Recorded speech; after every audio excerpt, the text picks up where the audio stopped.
India दुनिया को दो चेहरे दिखाता है। एक चेहरा है चमकते शहरों का, वहाँ ऊंची ऊंची बिल्डिंग आसमान छूती है। टेक्नोलॉजी हब्स में खूब हलचल रहती है। नौजवान लोग सुनहरे भविष्य के सपने देखते हैं। ये इंडिया मॉडर्न है और एस्पिरेशनल भी। ये तरक्की और ताकत की बात करता है। ये वो इंडिया है जो अक्सर दिखाया जाता है, लेकिन ये सिर्फ एक हिस्सा है। एक और इंडिया है जो इससे कहीं ज्यादा बड़ा है। ये इंडिया गांवों में बसता है। यहाँ जिंदगी रोज की एक लड़ाई है। बुनियादी जरूरतें भी अक्सर पूरी नहीं होती। साफ पानी मिलना भी लग्जरी हो सकता है। बिजली हमेशा नहीं रहती। सड़कें कभी कभी सिर्फ कच्ची मिट्टी के रास्ते होती हैं। इस इंडिया को अक्सर भुला दिया जाता है। इसकी कहानियां जोर से कम ही सुनाई जाती हैं। ये दोनों इंडिया साथ साथ मौजूद हैं। ये सिर्फ दूरी से नहीं, और भी बहुत कुछ है जो इन्हें अलग करता है। एक इंडिया भविष्य की ओर तेजी से भाग रहा है, दूसरा जैसे अतीत में अटका हुआ लगता है। ये कंट्रास्ट बहुत गहरा और साफ है। यही आज देश की पहचान बन गया है। इसे समझना बहुत जरूरी है। हमें पूरी पिक्चर देखने की जरूरत है। जरा बेंगलुरु शहर को देखो, या शायद हैदराबाद को। ये इंफॉर्मेशन टेक्नोलॉजी के हब्स हैं। शीशे की बिल्डिंग्स चमकते सूरज को रिफ्लेक्ट करती हैं। ग्लोबल कंपनीज के ऑफिसेज हैं यहाँ। नौजवान इंजीनियर्स दुनिया के लिए कोड लिखते हैं। कुछ लोगों की सैलरीज बहुत ज्यादा हैं। नए शॉपिंग मॉल्स हमेशा भरे रहते हैं। मेट्रो ट्रेन्स ऊंचे ट्रैक्स पर सरपट दौड़ती हैं। ये डिजिटल इंडिया का चेहरा है। ये एक नए कॉन्फिडेंट देश की निशानी है। अब कुछ 100 किलोमीटर दूर चलो। Go to a remote village in Odisha या visit a hamlet in rural Maharashtra. यहाँ सपना बिल्कुल अलग है। किसान अच्छे मानसून के लिए प्रार्थना करते हैं। बच्चे मीलों पैदल चलकर स्कूल जाते हैं। अगर जाते भी हैं तो सबसे पास का क्लिनिक शायद बहुत दूर हो। एक भी फसल खराब हुई तो सब बर्बाद हो सकता है। कर्ज कई परिवारों को पीढ़ियों तक फंसाए रखता है। ये एक लगातार अनसर्टेनिटी भरी जिंदगी है। इंफ्रास्ट्रक्चर अपनी कहानी खुद कहता है। शहर नए एयरपोर्ट्स की डींगे मारते हैं। एक्सप्रेसवेज बड़े अर्बन सेंटर्स को जोड़ते हैं। लेकिन कई गांवों में सड़कें पूर हैं। कुछ गांव तो बारिश में कट जाते हैं। सामान को मार्केट तक पहुंचाना हार्ड है। इंडिया में डेवलपमेंट एक जैसा नहीं है। ये सब तक बराबर नहीं पहुंचता।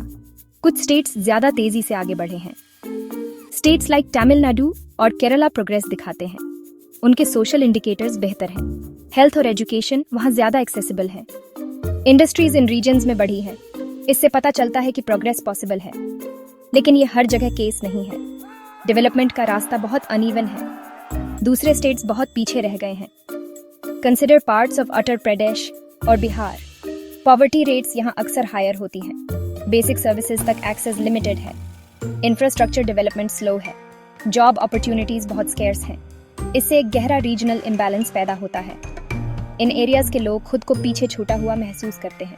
उनके एस्पिरेशंस अधूरे रह जाते हैं। इस डिस्पैरिटी के सीरियस कॉन्सिक्वेंसेस होते हैं। गवर्नमेंट पॉलिसीज का एक क्रूशल रोल होता है। रिसोर्स एलोकेशन अक्सर स्क्यूड होता है। इन्वेस्टमेंट ज्यादातर डेवलप्ड एरियाज में जाता है। निग्लेक्टेड रीजन्स निग्लेक्टेड ही रह जाते हैं। पॉलिटिकल विल कभी कभी लैकिंग होती है। करप्शन क्रूशल फंड्स को डाइवर्ट कर सकता है। सेक्शन 4, एजुकेशन का डिवाइड, ब्राइट फ्यूचर्स और ब्रोकन स्लेट्स। इंडिया के बड़े शहरों में एजुकेशन चमकती है। Private schools world class facilities देते हैं। एयर कंडीशन्ड क्लासरूम्स आम हैं। स्मार्ट बोर्ड्स और कंप्यूटर्स इस्तेमाल होते हैं। बच्चे मल्टीपल लैंग्वेजेस स्किल्स सीखते हैं। हायर एजुकेशन का उनका रास्ता क्लियर लगता है। उन्हें ग्लोबल कंपटीशन के लिए प्रिपेयर किया जाता है। ये स्कूल्स अमीर लोगों के लिए होते हैं। ये स्पेक्ट्रम का एक एंड दिखाते हैं, एक बहुत छोटा प्रिविलेज्ड फ्रैक्शन। अब गांव के किसी गवर्नमेंट स्कूल को देखो। बिल्डिंग शायद टूट रही हो। कभी कभी सिर्फ एक टीचर होता है। ये टीचर मल्टीपल क्लासेस को हैंडल करता है। ब्लैक बोर्ड्स टूटे होते हैं या मिसिंग। चेयर्स और डेस्क्स अक्सर एब्सेंट होते हैं। बच्चे धूल भरी जमीन पर बैठते हैं। टॉयलेट्स फ्रीक्वेंटली अनयूजेबल होते हैं, स्पेशली लड़कियों के लिए। मिड डे मील्स इरेगुलर हो सकते हैं। लाखों लोगों के लिए यही रियलिटी है। स्टैटिस्टिक्स एक ग्रिम पिक्चर दिखाते हैं। क्लास 5 के कई बच्चे क्लास 2 के टेक्स्ट नहीं पढ़ पाते। बेसिक अरिथमेटिक स्किल्स भी बहुत लो हैं। ड्रॉप आउट रेट्स हाई हैं, स्पेशली रूरल एरियाज में। लड़कियों के ड्रॉप आउट होने की संभावना ज्यादा होती है। पॉवर्टी बच्चों को लेबर में धकेलती है। सेक्शन 5, हेल्थ हाशिए पर, एक सिस्टम क्रिटिकल कंडीशन में। Urban India advanced health care की शेखी बघाड़ता है। बड़े प्राइवेट हॉस्पिटल्स शहर के लैंडस्केप्स पर दिखते हैं। उनके पास लेटेस्ट मेडिकल टेक्नोलॉजी होती है। स्पेशलिस्ट डॉक्टर्स आसानी से अवेलेबल होते हैं। इंडिया यहाँ मेडिकल टूरिज्म को भी प्रमोट करता है। लोग विदेश से ट्रीटमेंट के लिए आते हैं। इससे पता चलता है कि कैपेबिलिटी एग्जिस्ट करती है। लेकिन ये हाई क्वालिटी केयर महंगी है। ये ज्यादातर इंडियंस की पहुंच से बाहर है। ये एक स्मॉल वेल्थी सेगमेंट को सर्व करती है। Contrast this with rural health care. Primary health centres या पीएचसीज पहला पॉइंट होते हैं। कई पीएचसीज पूर्ली इक्विप्ड होते हैं। उनमें अक्सर डॉक्टर्स और नर्सेज की कमी होती है। मेडिसिन शायद अवेलेबल ना हो। गांव वालों को कई घंटे ट्रैवल करना पड़ सकता है। वो बेसिक मेडिकल अटेंशन के लिए जाते हैं। समटाइम्स वो भी नहीं मिलती। प्रेग्नेंट महिलाओं को इमेंस रिस्क्स होते हैं। चाइल्ड बर्थ एक डेंजरस इवेंट हो सकता है। नंबर्स एक स्टार्क रियलिटी दिखाते हैं। डॉक्टर पेशेंट रेशो बहुत पुअर है। रूरल एरियाज में ये और भी बुरा है। इंडिया का ओवरऑल रेशो WHO नॉर्म्स से नीचे है, लेकिन रूरल एरियाज में हजारों लोगों पर शायद एक डॉक्टर हो। इन्फेंट मोर्टेलिटी रेट या IMR गांवों में हायर है। Section 6 the Vishwaguru mirage grand aspirations ground truths. India अक्सर विश्वागुरु बनने की बात करता है। इसका मतलब है दुनिया के लिए एक टीचर या लीडर। एस्पिरेशन ग्रैंड और एम्बिशियस है। ये एक ऐसे नेशन की बात करता है जो गाइड करने को रेडी है। ये विजडम और ग्लोबल इन्फ्लुएंस सजेस्ट करता है। पॉलिटिकल लीडर्स फ्रीक्वेंटली इस टर्म का इस्तेमाल करते हैं। इससे नेशनल प्राइड की भावना आती है। ये स्ट्रेंथ की एक पिक्चर बनाता है। बट वी मस्ट आस्क, किस फाउंडेशन पर?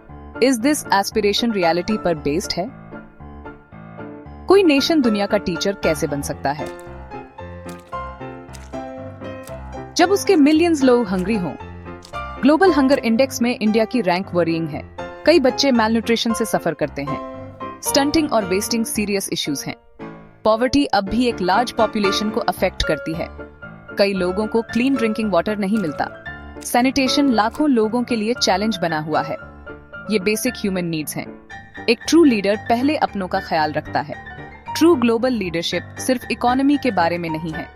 ये सिर्फ मिलिट्री माइट के बारे में नहीं है। ये घर में जस्टिस और इक्वालिटी से आती है। ये ह्यूमन डेवलपमेंट पर बिल्ट होती है। जब हर सिटीजन डिग्निटी से जीता है, जब हर बच्चे को गुड एजुकेशन मिलती है। सेक्शन 7 हकीकत का सामना, एक कलेक्टिव कॉन्शियंस की पुकार। कंट्रास्ट अनडिनाएबल है। ये स्टार्क है। India of shining malls, gap 2S। India of parched fields. India of space missions, gap 2S। India of no schools. यही है हकीकत, द ग्राउंड रियलिटी। ये डीप कॉन्ट्रडिक्शंस की रियलिटी है। इसे इग्नोर करने से ये डिसअपियर नहीं हो जाएगी। सिर्फ एक साइड प्रोजेक्ट करना डिसेप्टिव है। इससे रियल प्रोग्रेस के कॉज को हार्म पहुंचता है। हमें इस ट्रूथ का हेड ऑन सामना करना होगा। Only then can we begin to change it. ये डिस्पैरिटीज नेचुरल नहीं है। ये फेट का एक्सीडेंट नहीं है। ये अक्सर चॉइसेस के प्रोडक्ट्स होती हैं। Choices in policy, in priorities, choices in resource allocation, choices about कौन मैटर करता है, किसकी सुनी जाती है। फॉर डेकेड्स इन चॉइसेस ने इंडिया को शेप किया है। उन्होंने ये 2 डिफरेंट वर्ल्ड्स क्रिएट किए हैं। इसे रिकॉग्नाइज करना पहला स्टेप है। ये हमें इन चॉइसेस पर क्वेश्चन करने देता है। अब अनकंफर्टेबल क्वेश्चंस पूछने का टाइम है। ये इनइक्वालिटी क्यों परसिस्ट करती है? इस सिस्टम से किसको बेनिफिट होता है? इस गैप को ब्रिज करने के लिए क्या किया जा सकता है? इंडिया के यूथ को इस क्वेश्चनिंग को लीड करना होगा। उन्हें आंसर सीक करने होंगे और एक्शन डिमांड करना होगा। अवेयरनेस ही चेंज की बिगिनिंग है।